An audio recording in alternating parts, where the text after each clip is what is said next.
ഈ ന്യൂ ഇയറിന് നിങ്ങൾക്കൊരു അടിപൊളി ഓഫറാണ് ഞാൻ കൊണ്ടുവന്നിരിക്കുന്നത്. മറ്റൊന്നുമല്ല, എല്ലാവരും വീട്ടിൽ വളർത്താൻ ആഗ്രഹിക്കുന്ന നാടൻ ജമന്തി പ്ലാന്റുകൾ. വീഡിയോയിലേക്ക് പോകുന്നതിന് മുമ്പായി എല്ലാവർക്കും ഒരിക്കൽ കൂടി ലീഫ് ഗാർഡൻ്റെ പുതിയൊരു വീഡിയോയിലേക്ക് സ്വാഗതം. ഹൈബ്രിഡ് ജമന്തി പ്ലാന്റ്സുകൾ പരീക്ഷിച്ച് മടുത്തവരാണെങ്കിൽ നിങ്ങൾക്കൊരു അടിപൊളിയായിട്ടുള്ളൊരു ഓഫറാണ് ഈ നാടൻ ജമന്തി പ്ലാന്റിൻ്റേത്. നാടൻ ജമന്തിയുടെ മെയിനായിട്ടുള്ള ഒരു പ്രത്യേകത എന്താണെന്ന് നിങ്ങൾക്കറിയോ? നല്ല സുഗന്ധമായിരിക്കും. സുഗന്ധം മീൻസ് ജമന്തിക്കുള്ള ഒരു സുഗന്ധം ഉണ്ടല്ലോ, ജമന്തി പൂക്കൾക്ക്. ആ ഒരു സുഗന്ധം ഈ ഒരു പ്ലാന്റിന് ഉണ്ടായിരിക്കും. നമ്മൾ ഹൈബ്രിഡ് പ്ലാന്റുകൾ വാങ്ങിക്കുമ്പോൾ അവയുടെ ലീഫിനോ ഫ്ലവറിനോ ഒന്നും പ്രത്യേകിച്ച് സ്മെല്ലൊന്നും ഉണ്ടാവാറില്ല. എന്നാൽ നാടൻ നമുക്ക് മനസ്സിലാക്കാൻ ഏറ്റവും എളുപ്പം ആ ഒരു പ്രത്യേക തരത്തിലുള്ള ഒരു സ്മെല്ല് ഈ പൂക്കൾക്കും ഇവയുടെ ഇലകൾക്കും ഉണ്ടാകും.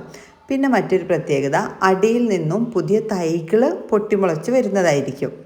നാടനാണെങ്കിൽ കൂടിയിട്ടും നമ്മൾ ആ ഒരു ഫസ്റ്റ് സ്റ്റേജിൽ ചെറിയൊരു കെയറിങ് ഒക്കെ ശ്രദ്ധിക്കണം. പിന്നീട് കൂടുതൽ തൈകളായി കഴിഞ്ഞാൽ നമ്മൾ കൂടുതൽ കെയറിങ് കൊടുക്കാതെ തന്നെ വളർത്താൻ പറ്റിയ പ്ലാന്റാണ് ഈ നാടൻ ജമന്തി ചെടികൾ.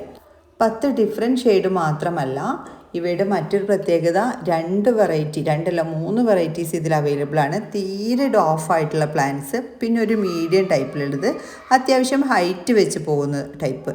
ഇങ്ങനെ 3 ടൈപ്പ് അവൈലബിൾ ആണ്. ഈ സൈസിലുള്ള പ്ലാന്റ്സുകളാണ് കേട്ടോ നിങ്ങൾക്ക് അയച്ചു തരുന്നത്. കവറും പോട്ടും റിമൂവ് ചെയ്ത ശേഷമായിരിക്കും അയക്കുന്നത്. ചില പ്ലാന്റ്സുകൾ കവറിലും ചില പ്ലാന്റ്സുകൾ പോട്ടിലുമാണ് ഇരിക്കുന്നത്. ഈ ഡോഫ് വെറൈറ്റി കണ്ടില്ലേ? കുനുകുനാന്ന് പൂക്കളും മൊട്ടും ആയി നിൽക്കുന്ന പ്ലാന്റ്സ് എല്ലാ സമയത്തും നല്ല ബോള് പോലെ നിന്നിട്ട് ഇതിൽ നിറഞ്ഞ് പൂക്കൾ ഉണ്ടാവുകയും ചെയ്യും. ജമന്തി പ്ലാന്റ്സിൻ്റെ കെയറിങ്ങിൽ നമ്മൾ ശ്രദ്ധിക്കേണ്ട ഒരു കാര്യം, ഒരു ഫ്ലവറിങ് കഴിയുമ്പോൾ ആ ഫ്ലവർ പോയ ആ ഒരു തണ്ടൊക്കെ നമ്മൾ കട്ട് ചെയ്ത് ഒഴിവാക്കുക. അപ്പോൾ പുതിയ ഷൂട്ട് വന്നിട്ട് പുതിയ തളിർപ്പൊക്കെ വന്ന് അതിൽ നിന്ന് വീണ്ടും പൂക്കളുണ്ടാകും. നമ്മൾ ആ കട്ട് ചെയ്ത് ഒഴിവാക്കുന്ന സമയത്ത് നമ്മൾ കാൽഷ്യം നൈട്രേറ്റ് ഒരാഴ്ചയിൽ ഒരു ദിവസവും അതുപോലെ തന്നെ NPK ആഴ്ചയിൽ ഒരു ദിവസവും സ്പ്രേ ചെയ്ത് കൊടുക്കുക. അപ്പോൾ പെട്ടെന്ന് തന്നെ നല്ല തളിർപ്പൊക്കെ വന്ന് നിറഞ്ഞ് പൂക്കളുണ്ടാകും. ഇനി നിങ്ങൾക്ക് ഇത്തരത്തിലുള്ള ഫെർട്ടിലൈസേഴ്സ് ഒന്നും വാങ്ങി സ്പ്രേ ചെയ്യാൻ കഴിയുന്നില്ല എന്നുണ്ടെങ്കിൽ നിങ്ങളുടെ വീട്ടിലുള്ള കഞ്ഞിവെള്ളം ഉണ്ടാവുമല്ലോ, കഞ്ഞിവെള്ളം പുളിപ്പിച്ചിട്ട് അത് നിങ്ങൾക്ക് സ്പ്രേ ചെയ്ത് കൊടുക്കാം. അതുപോലെ ചുവട്ടിലും ഒഴിച്ചു കൊടുക്കാവുന്നതാണ്. കാൽഷ്യം നൈട്രേറ്റ് വാങ്ങി സ്പ്രേ ചെയ്യുന്നതിന് പകരമായിട്ട് മുട്ടത്തോട് പൊടിച്ച് വെച്ചിട്ട്, നന്നായിട്ട് ഉണക്കി പൊടിച്ച് വെച്ചിട്ട് അത് പോട്ടി മിക്സ് ഒന്ന് ജസ്റ്റ് ഇളക്കിയ ശേഷം അതിലേക്ക് ഇട്ട് കൊടുത്താലും ഇതിന് വേണ്ട കാൽഷ്യം പ്ലാന്റ്സുകൾക്കൊക്കെ ലഭിക്കുന്നതായിരിക്കും.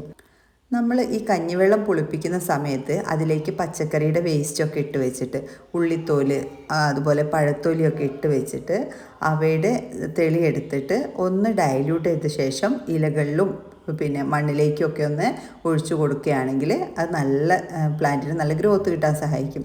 ഇതുപോലെ പുതിയ തൈകളൊക്കെ മുളച്ച് വരുന്നത്, ഓരോ പ്ലാന്റ്സിലും ചെറിയ ചെറിയ തൈകളൊക്കെ വന്നു തുടങ്ങിയിട്ടുള്ള പ്ലാന്റുകളാണ് നിങ്ങൾക്ക് അയച്ചു തരുന്നത്.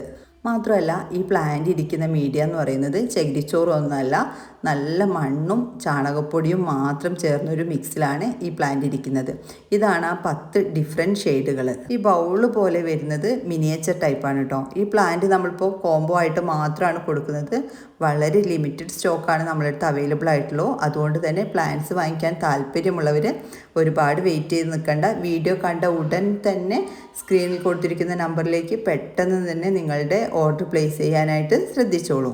അതും ഈ പ്ലാന്റുകളൊക്കെ തന്നെ ആ ഫുള്ളായിട്ട് പൂക്കൾ വിരിഞ്ഞ് നിൽക്കുന്ന ഒരു സ്റ്റേജിലുള്ള പ്ലാന്റ്സ് അല്ല, എല്ലാം തന്നെ മൊട്ടായി നിൽക്കുന്ന സ്റ്റേജിലാണ് ഈ പ്ലാന്റ് ഉള്ളത്. അതുകൊണ്ട് നിങ്ങളുടെ കയ്യിൽ കിട്ടിക്കഴിയുമ്പോൾ തന്നെ നന്നായിട്ടൊന്ന് പരിചരിച്ച് ചെറിയൊരു ഷെയ്ഡിൽ വെച്ച്, 2 ആഴ്ചയൊക്കെ ചെറിയൊരു ഷെയ്ഡിൽ വെച്ച് പിന്നെ കുറച്ച് ഡയറക്റ്റ് സൺലൈറ്റിലേക്കൊക്കെ മാറ്റുകയാണെങ്കിൽ നന്നായിട്ട് പൂക്കൾ വിടരാൻ ചാൻസ് ഉള്ളൊരു പ്ലാന്റ് തന്നെയാണ്. നമ്മൾ ഒരുപാട് വിടർന്ന പ്ലാന്റ്സുകളാകുമ്പോൾ പിന്നെ നിങ്ങൾ അടുത്തൊരു സ്റ്റേജ് ആവുന്ന വരെ വെയിറ്റ് ചെയ്യേണ്ടതായിട്ട് വരും.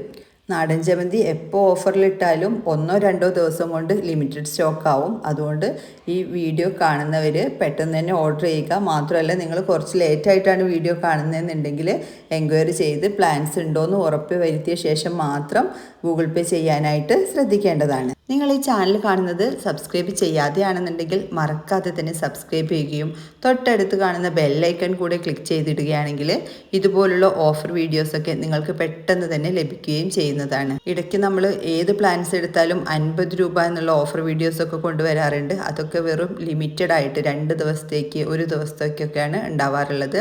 അതും നോർമൽ പ്ലാൻസുകളല്ല, നല്ല റേറ്റിൽ വരുന്ന 150 രൂപ 200 രൂപയൊക്കെ വിലയുള്ള പ്ലാൻസുകളൊക്കെ നമ്മൾ 50 രൂപയ്ക്ക് സെയിലിനിടാറുണ്ട്.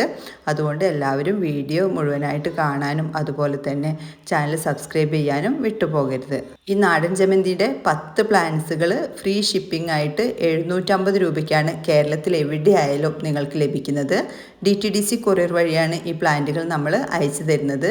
ഞാൻ നേരത്തെ പറഞ്ഞു, അല്പം മണ്ണ് ഒഴിവാക്കി ഈ കവറിൽ നിന്നും എടുത്ത് അതുപോലെ തന്നെ പോട്ടിൽ നിന്നും എടുത്താണ് പ്ലാന്റ്സുകൾ അയച്ചു തരുന്നത്. മറ്റൊരു വീഡിയോയിൽ കാണുന്നവരേക്കും thanks for watching. Happy gardening.